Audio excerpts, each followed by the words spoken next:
I've never been with anything less than a 9, so fine. What I'm going to do is I'm going to get into eugenics at the bottom of the next hour. So I've got so many articles from just today. I want to go over them some more before I even cover them and really lay out the facts for people. But the bottom line is this. You have a decision to make. Are you going to let all the distractions and the diversions and the things that don't matter that are purposefully set out in front of you to distract you and to disempower you and to blind you from what's really happening? Are you going to let this scientific dictatorship succeed? Are you going to feed your children adulterated, poisoned food and water by design? Are you going to give them poisoned drugs by design? Are you going to give them vaccines made in China that are designed to destroy their immune systems and give them cancer and reduce their fertility by design? Are you going to do the research and find out that aspartame is causing lower birth weights anywhere the artificial sweetener is consumed and causing miscarriages in the studies in the 70s and in new studies out by major governments? I mean, how do these women out there, when everybody's heard aspartame's bad for you, at least you've heard that, how do these women and these husbands not go research it? Well, I'll tell you why. It's addictive. You tell somebody who drinks aspartame soft drinks or chews aspartame gum, almost every brand of even sugar gum has it added, they're highly addicted. That's why they'll say, no, not my drink.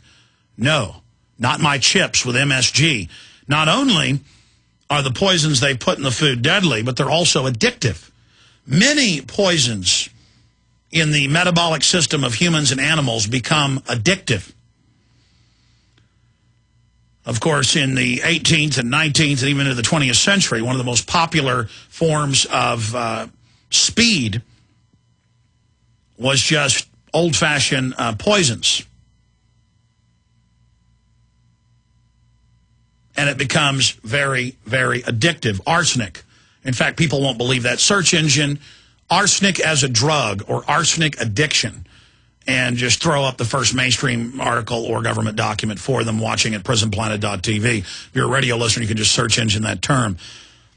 These excitotoxins, and we've had brain surgeons and neurologists and toxicologists and biologists on to explain. And they knew this. They tested all of these food additives in the last 80-plus years. This was going on since the 20s, so really 90 years from the studies we've seen. And they found out that rats, which their metabolic system is the most closely akin to humans, pigs are almost as similar in the reactions that rats and pigs have to drugs and to chemicals and to poisons. That's why they use pig hearts in heart transplants. It's better than baboon. That's why they use pig ventricles, because they found that in many cases they don't reject them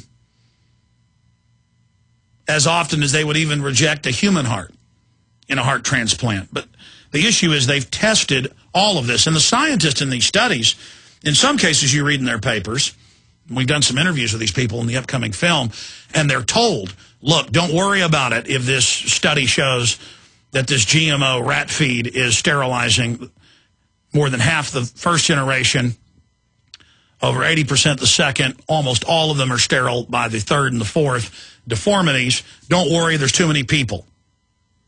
Just keep your mouth shut.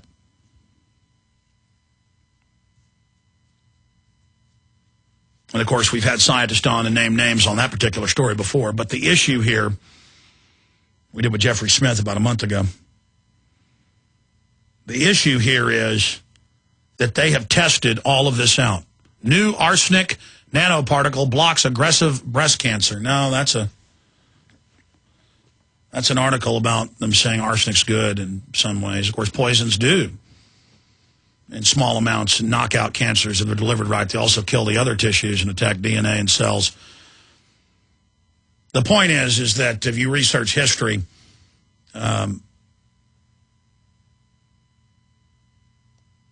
search engine this term, this should pull it up. Arsenic addiction in Elizabethan England. That should bring it up for you. Or arsenic addiction in 18th and 19th century England. It was an epidemic. They didn't have a cup of tea, they had a pinch of arsenic. Okay, we're going to come back, get into other issues, and take your phone calls. 1-800-259-9231.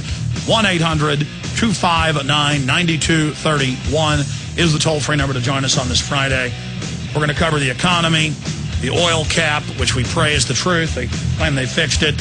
What's happening on the financial end, it's all coming up. Dusty road when a car goes by. Let's get into the economic news. We'll cover it more when Bob joins us coming up the 1 o'clock hour. And we'll go to your phone calls. A slap on the wrist for Goldman Sachs.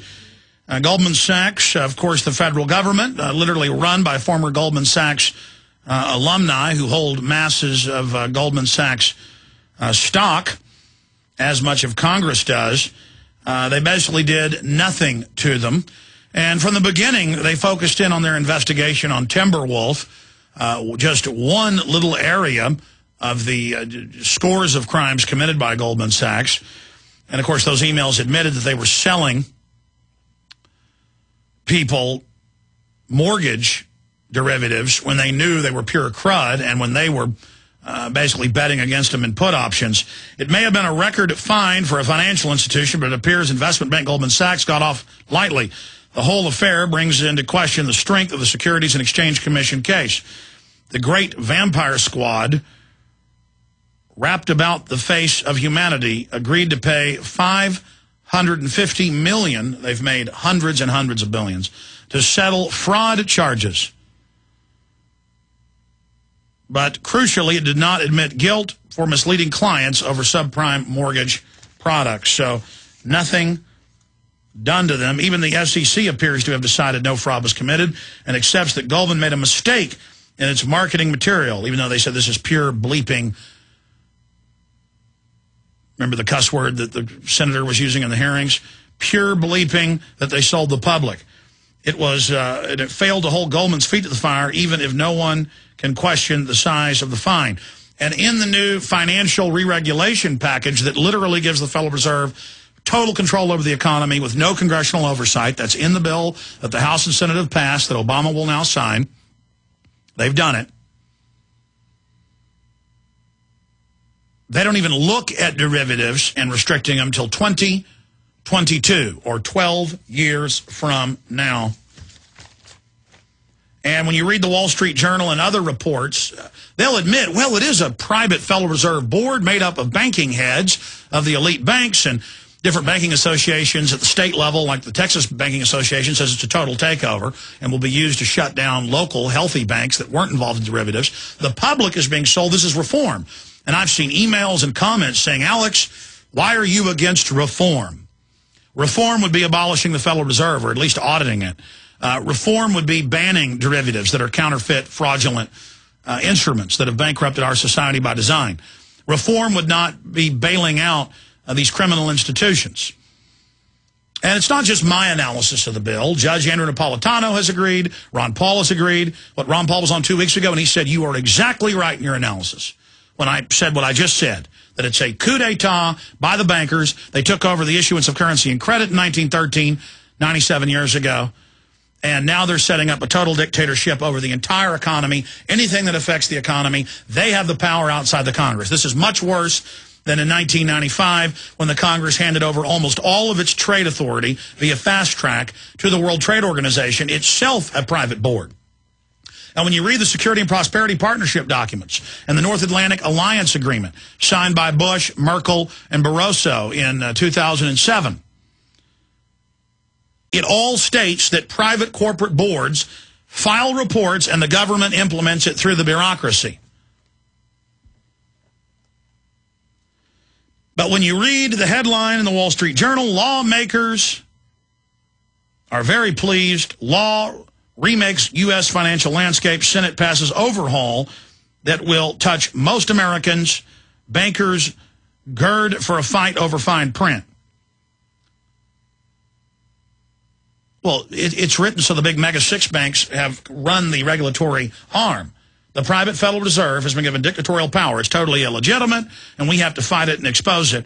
And the good news is that ABC News is reporting Senator Shelby on financial reform. He's saying repeal the whole thing. But I've seen the Republican leadership. They've not been attacking it from the proper perspective. They're saying it's wrong to have government regulation over Wall Street. This is selective government regulation by Wall Street over the government and the population. Remember that Washington Post article 2 weeks ago? I kept reading the quotes from it because it was so honest in the information, but not in their conclusion. Their conclusion was, we need this.